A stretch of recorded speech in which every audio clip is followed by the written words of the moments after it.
All right, team, let's go ahead. Let's get into our first expert on the day. I'm excited. I've talked to Siddharth, Singhai, founder and CIO of Iron Hold Capital. I'm excited to ask about overall market talk. And one of the things that I want to ask you guys in the chat is a lot of the times you guys get an opportunity to ask a question also. So feel free to throw up a question in the chat. Maybe it's the overall market that you have concern about.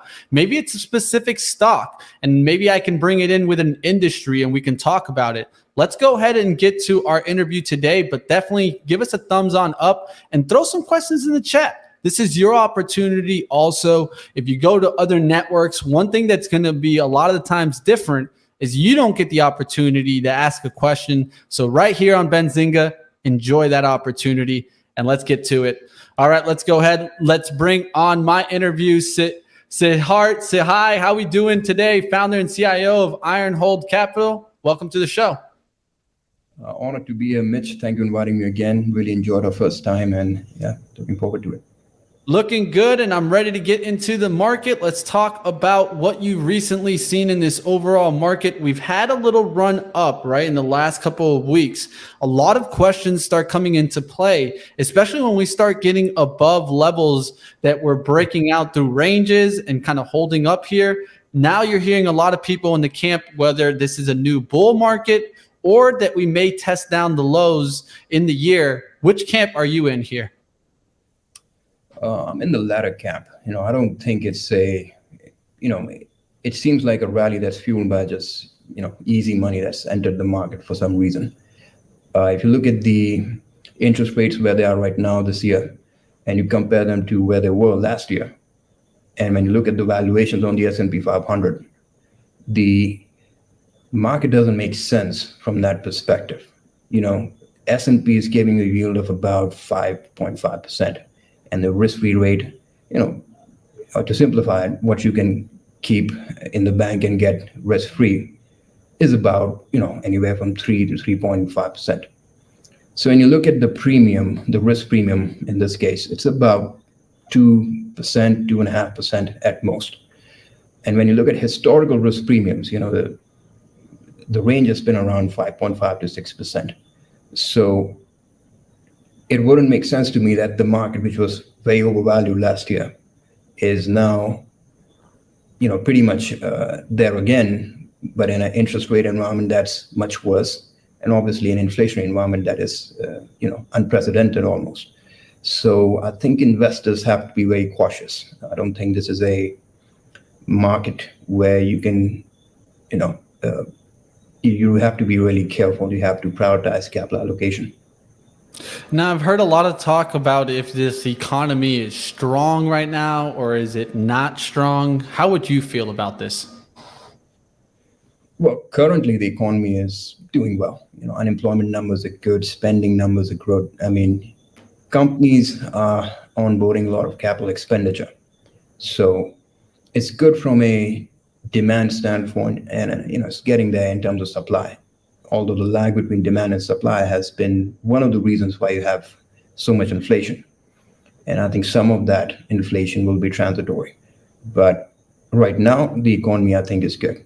I would expect a little bit of slowdown as you go up in the rates, and the Fed decides to maybe speed up and get more aggressive.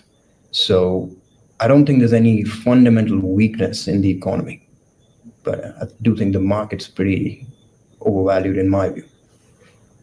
Now, one thing that I have been seeing that led us back up is, of course, what probably led us down in the first place, which was growth, right? And now I'm starting to wonder, as we start getting growth to fall off here, what opportunities might turn around here to give us a chance to catch it as we see the growth trade fall off? Sure. I think one of the things that have happened is the demise of the tech sector.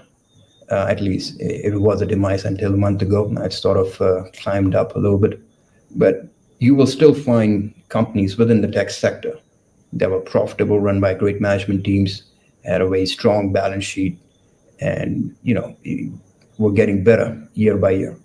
And now they're down 50, 60, 70%. Stocks like Wix.com, Shopify, these are very high quality businesses. Even a very popular stock like Meta, you know, they've been sold irrationally because investors have taken this view that all tech is bad and overvalued, and so they have sort of exited tech, maybe gotten into energy and other sectors. So within tech, you will find a lot of good opportunities in the profitable businesses. I also think home building, construction, uh, they've been shortchanged quite a bit, especially over the last few years, and you will find a whole bunch of home builders selling for single-digit P multiples. And yes, the interest rates have gone up, and so have the mortgage rates. But some of these builders, someone like a Green Brick Partners, which operates in a really strong demand area like Dallas, Fort Worth, Texas, it won't be affected as much, even if the rates were to go higher. I think those two sectors, tech and home building, present the best opportunities we feel right now. Excellent. Now, one thing that I've been catching my eye is kind of the bigger banks starting to move on up in the financials. Of course, the question comes to mind, are we getting the soft landing? Is that what the focus is with the banks kind of getting the bounce back, interest rates going up? That should help them. Of course, recession concerns come into play, but if there isn't going to be a recession, is that maybe why we're seeing these financials coming back? Yeah, I think so. I think investors are not discounting the interest rate hikes that I think they should be discounting. Risk-free rate is right now about 2.9%, and I think the two-year rate. I don't think it's going to stay at that rate for the next 6 months, 7 months. If you are to bring inflation down from 8.7, 8.5% to around 2.5%, which is what the Fed is aiming for. So I certainly believe investors, they're not discounting the interest rate hikes that the Fed most likely will indulge in to control inflation. So banks, are beneficiaries of these short-term rate hikes. The differential between what they lend out and what they have to pay out to depositors doesn't move in the short run that much. So temporarily, the earnings will look better. But I don't think there's fundamentally anything that's strong in the banking sector. So I think it's more of a temporary rally, I feel. Do you feel that we could get a soft landing?